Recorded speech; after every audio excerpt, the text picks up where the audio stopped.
Bien, en este tema se van a tratar las nociones fundamentales para iniciar con el curso de mecánica. Para cualquiera de los cursos de mecánica, estas nociones fundamentales son básicas. Comenzaremos definiendo qué es mecánica. Es la ciencia que estudia el comportamiento de los sistemas materiales bajo la acción de fuerzas a través de formulaciones matemáticas. Mecánica está dividida en tres áreas: cinemática, dinámica o cinética y estática. Cinemática es la parte de la mecánica que estudia el movimiento de los sistemas materiales desde el punto de vista geométrico. Esto quiere decir que no se toman en cuenta las causas que producen esos movimientos. Dinámica o cinética es la parte de la mecánica que establece la relación que existe entre las fuerzas que actúan sobre un sistema material y el movimiento producido.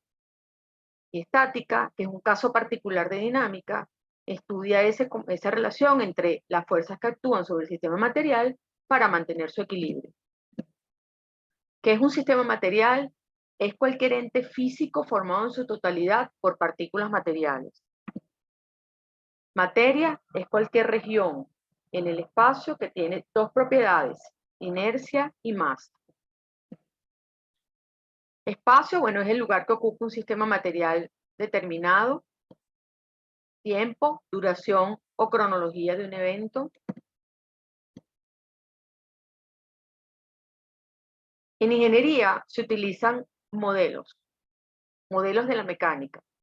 Son entes que se utilizan para representar determinado acontecimiento y se dividen en modelos físicos, por ejemplo las maquetas, y modelos matemáticos, que son los utilizados en la mecánica con ecuaciones y formulaciones matemáticas. En el curso se trabajará con tres modelos. Modelo partícula, que es un modelo matemático que posee masa, pero sus dimensiones son despreciables, referidas a la escala del fenómeno que se estudia, y matemáticamente se representará por un punto en el espacio. Sistema discreto es aquel formado por un número finito de partículas, un número contable de partículas. Cuerpo rígido es una distribución continua de materia formada por infinitas partículas, donde se cumple que las distancias entre dichas partículas permanecen constantes durante el estudio. Esto quiere decir que el cuerpo durante el estudio permanece constante, su geometría no cambia.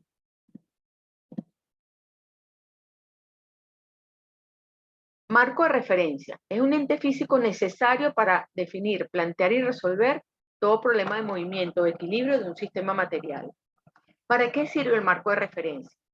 Por ejemplo, si se pregunta cómo se puede modelar un vagón del metro, del teleférico, perdón, un vagón del teleférico. Un vagón del teleférico, si la persona, el observador, está cerca, puede tocar ese vagón, puede considerarlo como un cuerpo rígido, pero si se observa desde lejos, se puede modelar como una partícula. Y a todo el sistema del teleférico, donde están los cables y todos los vagones, se puede modelar como un sistema discreto. O sea que depende de dónde esté el observador. Entonces es imprescindible que haya un marco de referencia. La pregunta sin el marco de referencia es ambigua. Todo movimiento debe estar referido a un marco de referencia. El marco de referencia debe ser un cuerpo rígido. No se puede medir, por ejemplo, una velocidad que el observador se está moviendo. Y en un mismo instante de tiempo, una partícula puede tener distintos tipos de movimiento si se observa desde marco de referencia diferentes.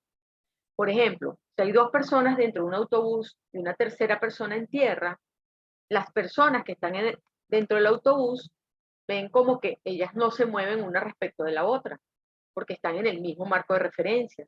Pero la persona que está en tierra ve que esas personas que están dentro del autobús se están moviendo. Y viceversa, las personas que están en el autobús ven como si quien se está moviendo es la persona que está en tierra.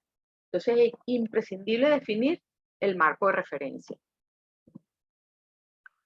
¿Qué es fuerza? Es toda acción ejercida sobre un sistema material. Y una fuerza se caracteriza por su punto de aplicación, su dirección, su magnitud o módulo, el sentido de la fuerza y matemáticamente se representa como un vector. La línea punteada es la línea de acción de la fuerza, que es muy importante para nosotros en el curso. Existen muchísimos tipos de fuerza, vamos a simplificar lo más posible. Fuerzas externas son las ejercidas por otros sistemas materiales sobre el sistema estudiado, por ejemplo el sismo, el viento, el peso. Las fuerzas internas se producen por interacción entre partículas de un mismo sistema material.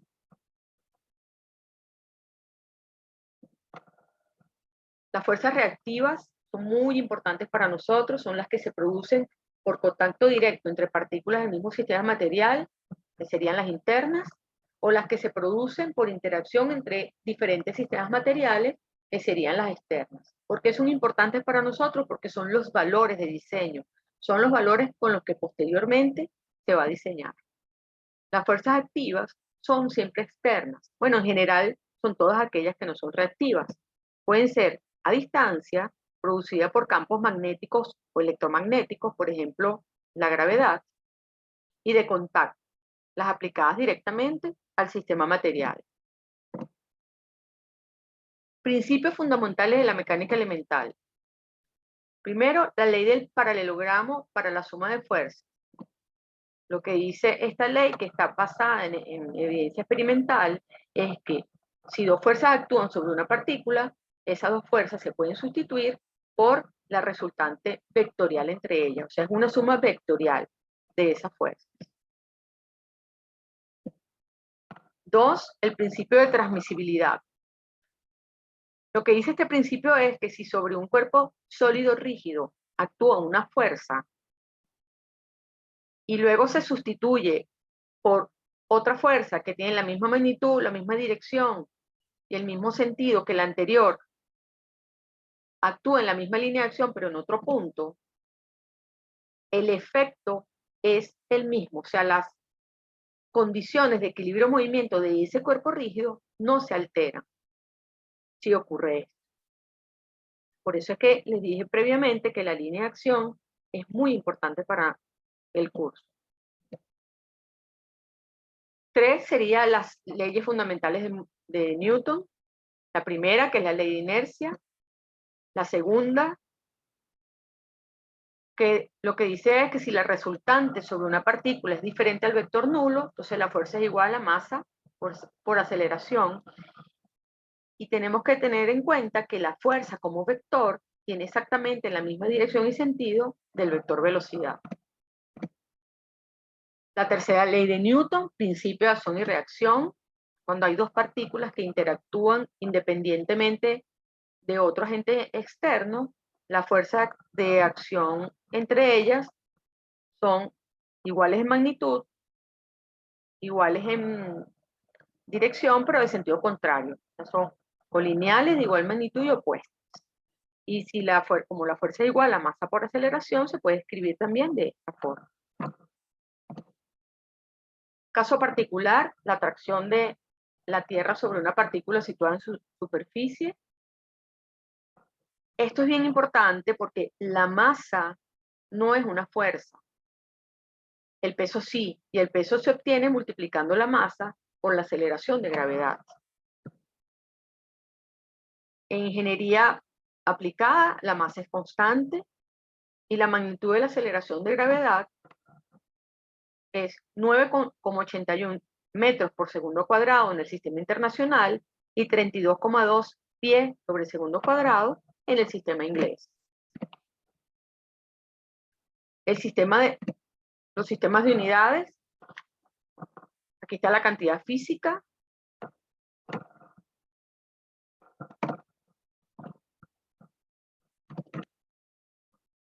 las dimensiones, en el sistema internacional y en el sistema inglés.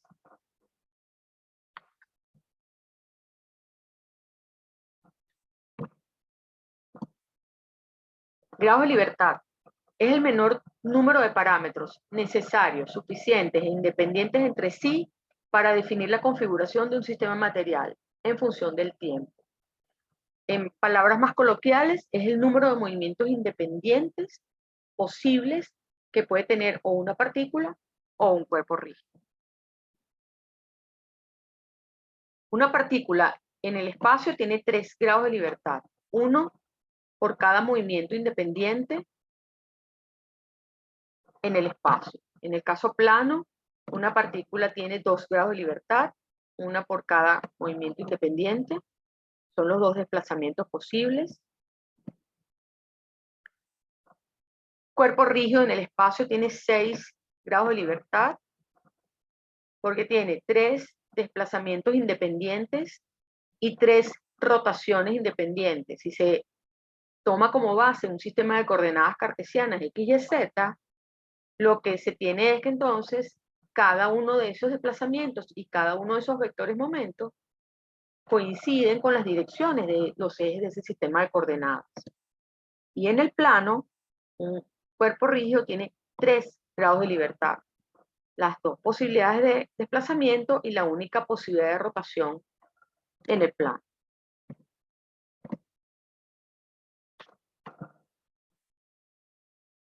¿Qué es vínculo de un sistema material? Bueno, es otro sistema que por contacto directo es capaz de impedir el libre movimiento del primero. Y las reacciones de un vínculo son las fuerzas que se generan por los movimientos impedidos por los vínculos. Por ejemplo, si saltamos y caemos en el piso representa para nosotros un vínculo que impide que sigamos bajando, y las fuerzas reactivas o la reacción del vínculo sería en este caso en nuestros pies, la fuerza que generaría el piso sobre nuestros pies, y viceversa, la fuerza que genera nuestros pies sobre el piso.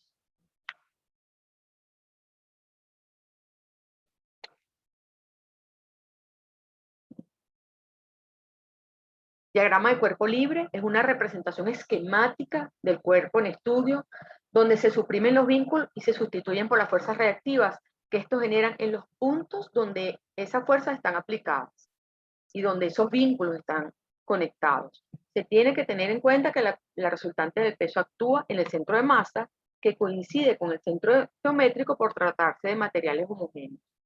En este curso tienen que aprender a hacer los diagramas de cuerpo libre como ingenieros. Hay que tener mucho cuidado con los diagramas de cuerpo libre. Bien, vamos a dar pausa a este video. Esta va a ser la parte A y luego se continúa en la siguiente parte de nociones fundamentales en la parte B del video.